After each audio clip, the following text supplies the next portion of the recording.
So, let's go. Number 1. The Oort cloud. You already think you know where space begins.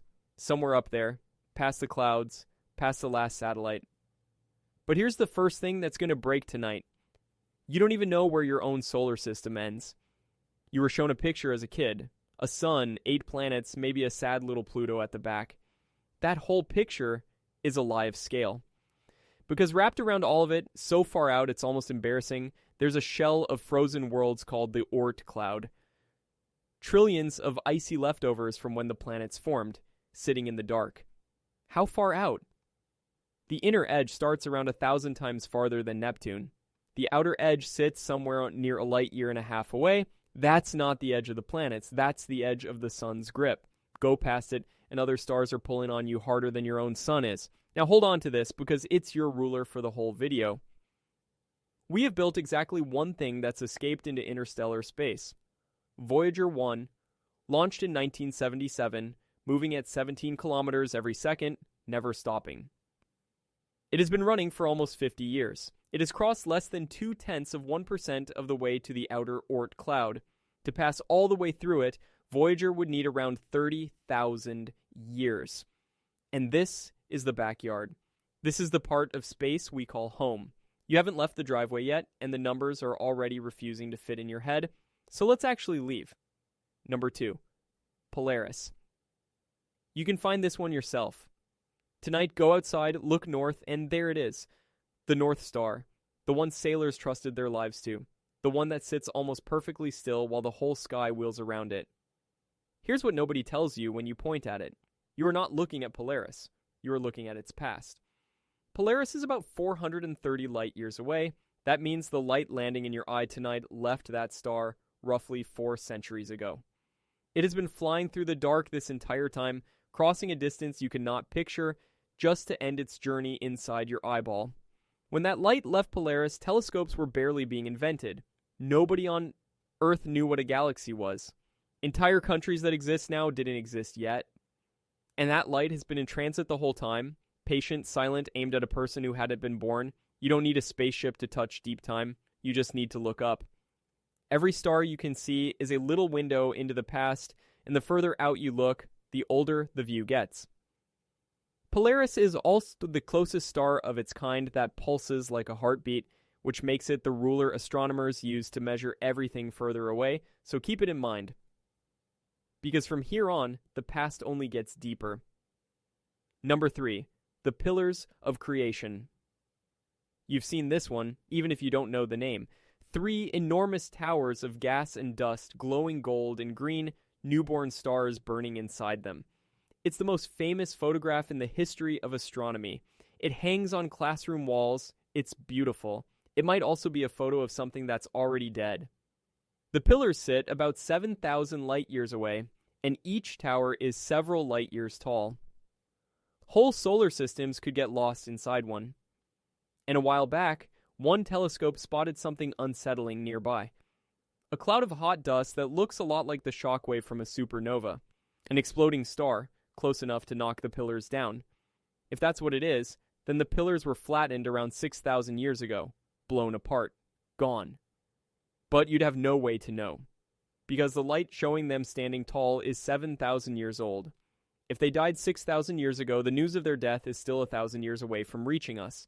We would keep seeing them alive, perfectly intact for another 10 centuries, watching a recording of something that no longer exists. Now, the honest version. Newer data suggests that supernova probably didn't happen, and the pillars are likely still standing for another 100,000 years. Probably. But sit with what that word is hiding. When you look that far out, you're never seeing now. You are only ever seeing a story that already finished and hoping the ending is still to come. Number 4. The Triangulum Galaxy. Everything until now has been inside our galaxy. Same neighborhood, same swirl of stars. Time to leave it completely. Find a truly dark sky. No city, no moon, no phone. Let your eyes adjust for 20 minutes until the faint stuff creeps in. And then, if your eyes are good and the night is perfect, you can find a tiny smudge of light in the constellation Triangulum. That smudge is an entire galaxy. 40 billion stars spinning together. and it is the farthest thing a human being can see with no equipment at all. Just meat and nerves and a dark enough sky. It sits about 2.7 million light years away. Let that number actually land. The light hitting your naked eye left that galaxy 2.7 million years ago, before your species looked the way it looks now. Before cities, before language, before fire. Early human ancestors were wandering around Africa when that light started its trip toward an eye that wouldn't exist for millions of years, and you're catching it, right now, without a telescope, without a lens, without anything but the front of your own face. Here's the part that should unsettle you, though. This galaxy, sitting at the absolute limit of human eyesight, this thing so far away it took millions of years to arrive, is one of our closest neighbors.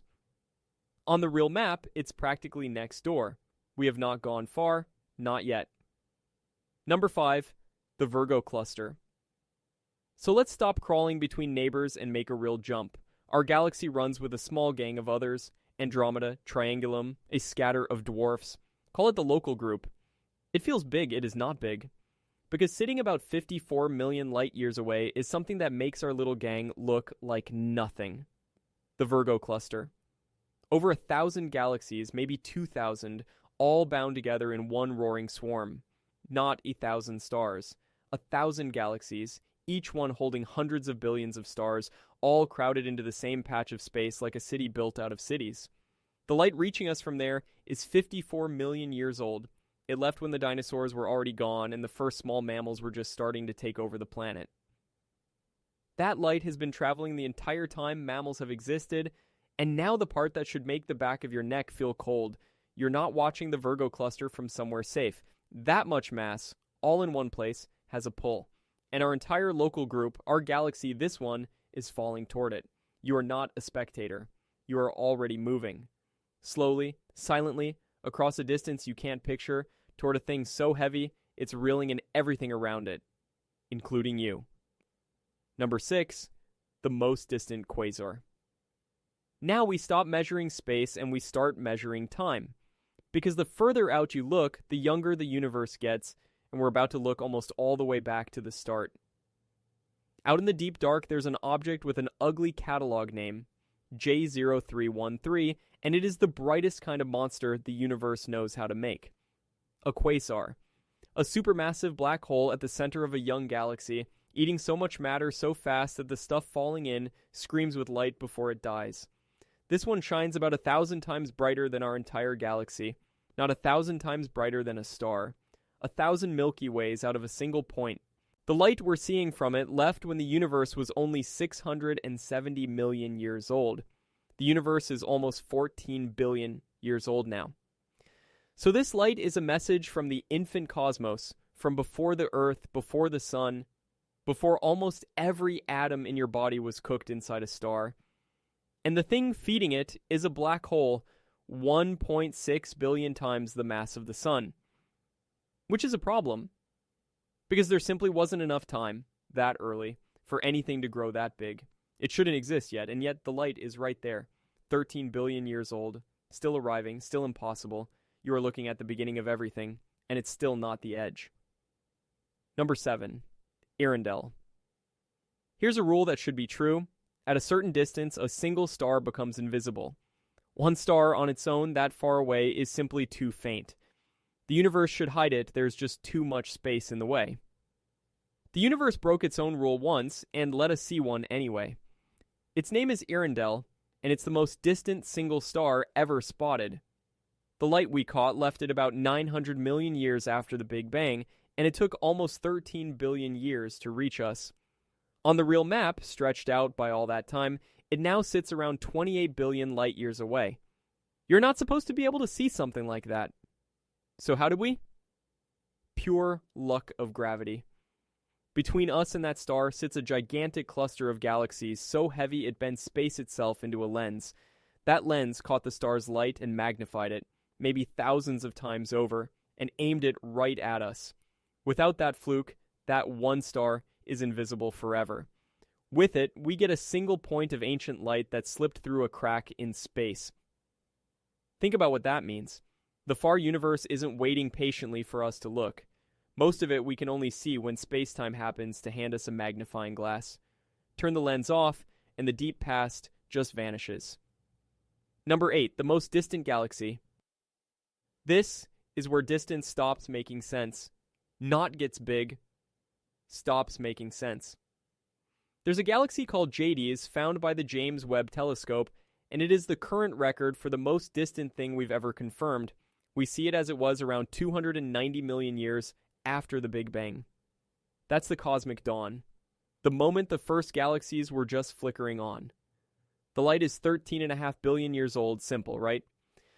13.5 billion years old. So it must be 13.5 billion light years away. No, it's about 34 billion light years away. Right now. Read that again, because it's not a typo, and it's not a mistake. The light is 13.5 billion years old, but the galaxy that sent it is now 34 billion light years away, and the universe is only 13.8 billion years old. How? Because space itself is stretching. While that light was crawling toward us for 13 billion years, the ground underneath it kept expanding, dragging the galaxy further and further away the whole time. The light left from close. It arrived from impossibly far. Both numbers are true at once. This is the thing nobody warns you about. Distance in space isn't one number. The ruler is growing while you hold it. And once you understand that, one last idea is waiting, and it's the coldest one. Number 9. The cosmic event horizon. Everything so far has been about how far. This is about how far is too far, forever. Because space is stretching, the most distant galaxies are racing away from us. And the further out they are, the faster they go. Cross a certain line, and they're moving away faster than their own light can travel back toward us. That line has a distance about 16 billion light years out. Here's the turn. Up to this point, every distance tonight was just a big number. Huge, sure, but light was still crossing it, still arriving.